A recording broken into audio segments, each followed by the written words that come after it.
Welcome to Roopa tailoring. ఇప్పుడు మనం మగ్గం వర్క్ యొక్క బ్లౌజ్ అనేది మన సైజ్ బ్లౌజ్‌తో కాకుండా వేసినవే ఉంటాయి కదా! అలాంటివి తెచ్చుకున్నప్పుడు మన సైజ్ బ్లౌజ్‌తో ఎలా కట్ చేసుకొని స్టిచ్ చేసుకోవాలో ఇప్పుడు వీడియోలో చూద్దామండి. మనం ఎలా కట్ చేయాలో ఇప్పుడు చూడండి. ముందుగానైతే బ్యాక్ పార్ట్ యొక్క సైజ్ బ్లౌజ్ హైట్ అనేది కొలుచుకోవాలండి. వీళ్ళ బ్లౌజ్ సైజ్ వచ్చేసి మనకు 14 ఇంచెస్ అంటే 14 ఇంచులు ఉంది బ్లౌజ్ యొక్క హైట్. ఇప్పుడు 14 ఇంచులు నోట్ చేసి పెట్టుకోవాలి మనం 14 ఇంచులు. తర్వాత వచ్చేసి మళ్ళీ సైజ్ బ్లౌజ్ తోటి మనం బ్యాక్ సైడ్‌న కప్పు అనేది కొలుచుకోవాలి చూడండి. వర్క్ ఏస్తారు కదా! అక్కడి నుండి ముందుగా. ఇలా మన సైజ్ బ్లౌజ్ తోటయితే పర్లేదు ఏయించుకున్నప్పుడు వాళ్ళు కరెక్ట్‌గా వేస్తారు కాబట్టి, మనం ఇలా రెడీమేడ్ కొనుక్కునేటప్పుడు ఈ విధంగా కప్పు యొక్క సైజు కొలుచుకొని ఎగ్జాక్ట్ మార్కింగ్ ఒకటి పావించు కిందికి ఒక మార్కింగ్ అనేది చేసుకోవాలి. ఇప్పుడు మనం ఆ మార్కింగ్‌ని బేస్ చేసుకొని కింద మనము కప్పు హైట్ పెలిసాం కదా! అక్కడి నుంచి మనం బ్లౌజ్ యొక్క హైట్ అనేది కొలుచుకోవాలండి. 14 ఇంచెస్‌కు మార్కింగ్ చేసుకుంటే మనకెందుకంటే పైన నెక్ డీప్ అనేది ఎక్స్‌ట్రా ఇస్తారు. ఇలాంటి వాటికంటే అన్ని సైజుల వరకి రావాలని జెప్పేసి హాఫ్ ఇంచ్ 14 ఇంచులకు మార్కింగ్ చేసుకొని, హాఫ్ ఇంచు పైన షోల్డర్‌కి మార్కింగ్ అయితే చేసేసుకోవాలి చూడండి. ఈ విధంగా షోల్డర్‌కి మార్కింగ్ చేసుకున్న తర్వాత మన నెక్ గూడా కొలుచుకోవాలండి. ఒక్కొక్కసారి నెక్కులు కూడా డీప్ ఎక్కువగా ఇస్తారు. 3 ఇంచెస్, 3½ ఇంచెస్ అట్లా ఇస్తారు గదా! డబుల్ ఫోల్డింగ్ మీద కొలుచుకోవాలండి. డబుల్ ఫోల్డింగ్ మీద వచ్చేసి వీళ్ళు వేసిన వర్క్ డిజైన్ 3 ఇంచులు ఉందండి. మనం కుట్టే సైజ్ బ్లౌజ్ వచ్చేసి మనకు 4½ ఇంచ్ ఇచ్చారు వాళ్ళు నెక్ డీప్ అనేది చిన్న సైజ్ బ్లౌజ్. ఇప్పుడు చూడండి 2:15 ఇంచులకు మార్కింగ్ అనేది చేసుకొని, మనకు 2:30 కావాలి అంటే 2:30, పావుతక్కువ 3, 3 ఇంచులు మనకు ఎంత కావాలో అంతవరకు మార్కింగ్ చేసుకొని, ఎక్స్ట్రా ఉన్నది కట్ చేసేసుకోవాలండి. లైనింగ్ కూడా అదే విధంగా మనము పావుతక్కువ 15 ఇంచులు లైనింగ్ క్లాత్ కూడా కట్ చేసి పెట్టుకోవాలి ఫస్ట్‌గానే. నేను కట్ చేసి పెట్టాను. నెక్ కూడా ఇప్పుడు మార్కింగ్ చేసుకొని 2:15 ఇంచులకు మార్కింగ్ చేసేసుకుంటే సరిపోతుంది. మనకొచ్చేసి ఇక్కడ మనకు 3 ఇంచులు ఉంటుంది. చూడండి.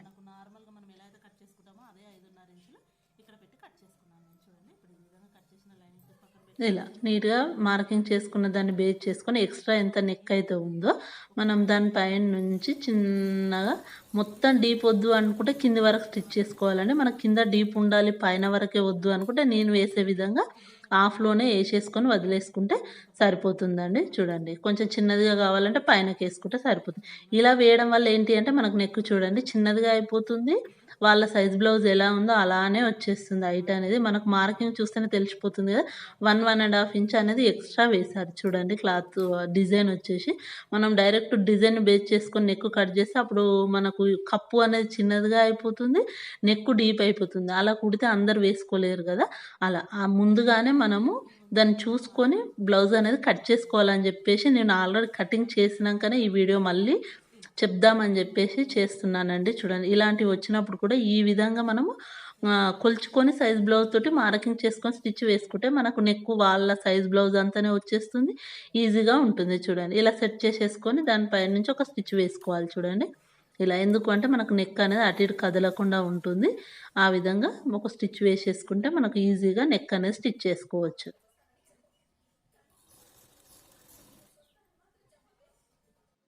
చూడండి ఇలా కొంచెం పెద్ద కుట్ట అనేది పెట్టి స్టిచ్ వేసుకుంటే మనం విప్పేసేటప్పుడు ఈజీగా వచ్చేస్తుందన్నట్టు మనకు. ఇలా స్టిచ్ వేసేసుకొని తర్వాత వచ్చేసి మనకు నెక్ మిడిల్‌లో పెట్టి చేసుకున్నాం కదా! ఇప్పుడు చూడండి కింది సైడ్‌న మనకు క్లాతు చూడండి ఎంత ఎక్స్‌ట్రా వచ్చిందో పైనకు. జెయింటింగ్ పోంగా కూడా పైన అంత క్లాత్ అనేది ఎక్స్‌ట్రా ఉంది మనకు. ఇలా నీట్‌గా క్లాత్ అనేది సెట్ చేసేసుకోవాలి మొత్తం.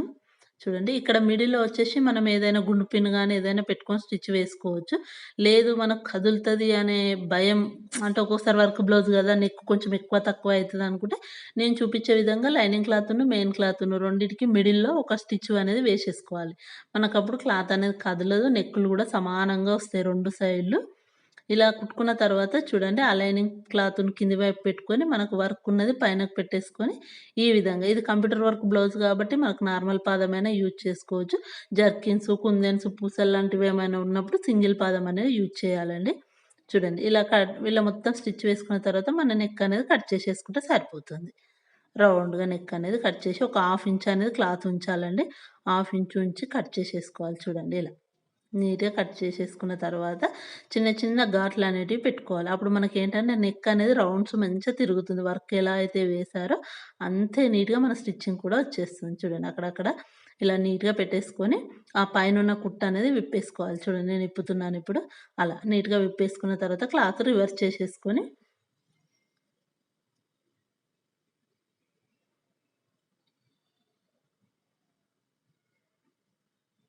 చూడండి. ఇలా అయిపోయిన తర్వాత లైనింగ్ క్లాత్‌ని తీసేసుకొని, మనం దాని పైనుంచి ఒక స్టిచ్ వేసేసుకుంటే సరిపోతుంది. చూడండి. లైనింగ్ క్లాత్ పైనుంచి ఒక స్టిచ్ వేసుకుంటే ఏంటి అంటే, మనకు లైనింగ్ క్లాత్ ఫోల్డ్ చేసినప్పుడు నెక్ అనేది నీట్‌గా వచ్చేస్తుంది. చూడండి ఇలా. కొంచెం పెద్ద కుట్టు పెట్టేసుకొని స్టిచ్ వేసుకుంటే సరిపోతుంది. ఇప్పుడు లైనింగ్ క్లాత్ కింది వైపున కనేసి వర్క్‌ని పైన వరకు తెచ్చుకుంటే చూడండి నెక్ అనేది మనకు రౌండ్‌గా వచ్చేస్తుంది. ఇలా లైనింగ్ క్లాత్‌ని సెట్ చేసుకుంటూ దాని పైనుంచి నెక్ చుట్టూ రౌండ్‌గా ఒక స్టిచ్ వేసేసుకోవాలండి. చూడండి. ఇలాంటి మనకు రెడీమేడ్ వర్క్ బ్లౌజులు తీసుకున్నప్పుడు ముందుగా మాత్రం మనకు యూజ్ అయ్యే టిప్స్ మాత్రం సైజు కొలుసుకోవాలి. వాళ్ళ యొక్క నెక్ ఎంతుంది, కప్పు కొలుసుకున్న తర్వాతనే కటింగ్ అనేది చేసుకోవాలండి. ఎందుకంటే మనకు మళ్ళీ ఇబ్బందయిపోతది. అందుకే లైనింగ్ క్లాత్ కట్ చేశాను. మెయిన్ క్లాత్ కట్ చేయక ముందుకే సరే ఎవరికైనా యూజ్ అయితదని జెప్పేసి ఈ వీడియో మళ్ళీ కటింగ్ మొత్తం చేయక ముందుకే మీకు వీడియో అనేది బ్యాక్ పార్ట్ యొక్క కటింగ్ అనేది చెప్తున్నానండి. మనకు మెయిన్ బ్యాక్ పార్టే వర్క్ బ్లౌజ్‌లో. బ్యాక్ పార్ట్ వచ్చేసిన తర్వాత ఆటోమేటిక్‌గా ఫ్రంట్ పార్ట్ ఎలాగో కట్ చేసుకుంటాము. హ్యాండ్స్ మనకు నార్మల్‌గా ఎంతుంటే అంత పెట్టేసుకుంటాం కదా! ఇలా చిన్న చిన్న టిప్స్ అనేవి యూజ్ చేసుకుంటే మనకు బ్లౌజ్ ఫినిషింగ్ నీట్‌గా వచ్చేస్తుందండి. చూడండి ఇలా డబల్ స్టిచ్ వేసేసుకొని ఎక్స్‌ట్రా క్లాత్ అనేది కట్ చేసేసుకోవాలి. మిడిల్‌లో మనకు బ్యాక్ యొక్క టక్స్ అనేటివి వేసేసుకొని నడుం బెల్ట్ వేసేసుకుంటే మనకు బ్యాక్ పార్ట్ అనేది రెడీ అయిపోతుంది. ఇలా రెడీమేడ్‌యి వచ్చేసినప్పుడు ఇలాంటివి అనేటివి యూజ్ చేయాలండి. తొందరపడి కటింగ్ చేస్తే వర్క్ బ్లౌజ్ అనేది వేస్ట్ అయిపోతుంది. చూడండి ఎంత నీట్‌గా వచ్చేసిందో. చాలా బాగుందండి. డిజైన్ గూడా చాలా బాగా వేశారు. నీట్‌గా ఉంది. వీడియో గనుక నచ్చితే తప్పకుండా like, share and subscribe. Thank you. Thank you for watching.